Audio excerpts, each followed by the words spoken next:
சென்னையில் ஈசிஆர் பக்கத்தில் ஸ்ரீ முனீஸ்வர சுவாமி ஜெயின் நவகிரக டெம்பிள் போயிருந்தோம். இந்த டெம்பிள் வந்து என்னென்னா நமக்கு ஈசிஆர் பக்கத்தில் இருந்தேன்னா கிட்டதான். நீங்கள் டூ வீலர் வச்சுட்டு வந்தீங்கன்னா ரொம்பவே நல்லாயிருக்கும். அதே மாதிரி காரில் வந்தீங்கன்னா நல்லாயிருக்கும். பஸ்ஸில் வர்றதுக்கு இது டைமிங்ஸ் அந்த மாதிரி கரெக்டாக இல்லை. Morning 7 AM to evening 7 PM வரைக்கும் என்னென்னா இது ஓப்பனாக இருக்குது. டெம்பிள் பொறுத்தவரை என்ட்ரி ஃபீஸ் எதுவுமே வாங்கலை.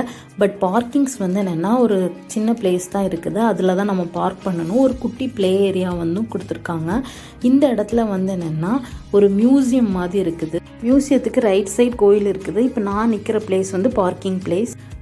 உள்ளே போனீங்கன்னா என்னென்னா கோயில் இருக்கும். இந்த கோயிலோட ஸ்டார்டிங்கில் அவங்களே மென்ஷன் பண்ணியிருக்காங்க. வீடியோ ஃபோட்டோஸ்லாம் இந்த பர்டிகுலர் ரேஞ்ச் வரைக்கும் தான் எடுக்கணும், அதுக்கு தாண்டி எடுக்கக்கூடாது அப்படிங்கிற மாதிரி மென்ஷன் பண்ணியிருக்காங்க. ஸோ நாங்கள் இங்கேருந்து தான் என்னென்னா வீடியோஸ் கேப்சர் பண்ணோம். கோயில் ஈசிஆர் பக்கத்தில் நெமிலி அப்படிங்கிற பிளேஸில் தான் இருக்குது. ரொம்ப தூரத்துலேருந்து யாத்திரிகர்கள்லாம் இங்கே ப்ரே பண்ணுவாங்களாம். இங்கேருந்து நம்ம ப்ரே பண்ணும்போது உள்ளுக்குள்ளே ஒரு அமைதி இருக்கும் அப்படிங்கிற மாதிரி சொல்கிறாங்க. இந்த கோயில் எனக்கே புதுசாக இருந்தது. நான் ஃபஸ்ட் டைம் இந்த கோயிலுக்கு வரேன். இங்கே என்னென்னா ட்ரெஸ் கோட் அந்த மாதிரி நிறைய ரூல்ஸ் இருக்குது. ஷால்ஸ் என்னென்னா கண்டிப்பாக கொண்டு வரணும். அப்போ தான் என்னென்னா தலையில் ஷால் போட்டுட்டு தான் நம்ம கோயிலுக்குள்ளவே போகணும். சென்டரில் உள்ள சன்னதி பார்த்துட்டிங்கன்னா ஜெயின் ரிலிஜியஸ் படி 20வது தீர்த்தங்கரான ஸ்ரீ முனீஸ்வரநாதருக்கு தான் அர்ப்பணிக்கப்பட்டிருக்கு. கோயிலை சுற்றி வேலை நடந்துட்டு இருந்துச்சு. கோயிலோட உள்ளே போய் பார்த்துட்டிங்கன்னா நிறைய மினியேச்சர் மாடல்ஸ் இருந்தது. அதே மாதிரி தீர்த்தங்கர் பற்றி மென்ஷன் பண்ணியிருந்தாங்க.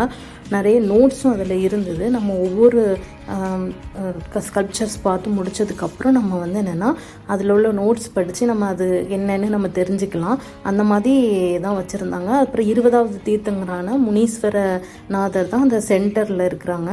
இந்த வீடியோ பார்த்துட்டு நீங்களும் இந்த கோயிலுக்கு வர்றீங்க அப்படின்னா ஈவினிங் டைம் ட்ரை பண்ணுங்கள். ஈவினிங் டைம் தான் வெயில் இருக்காது. அண்டு கிட்ஸ்க்கான ப்ளேயும் நம்ம கொடுக்க முடியும். அவங்களும் நல்லா என்ஜாய் பண்ணுவாங்க.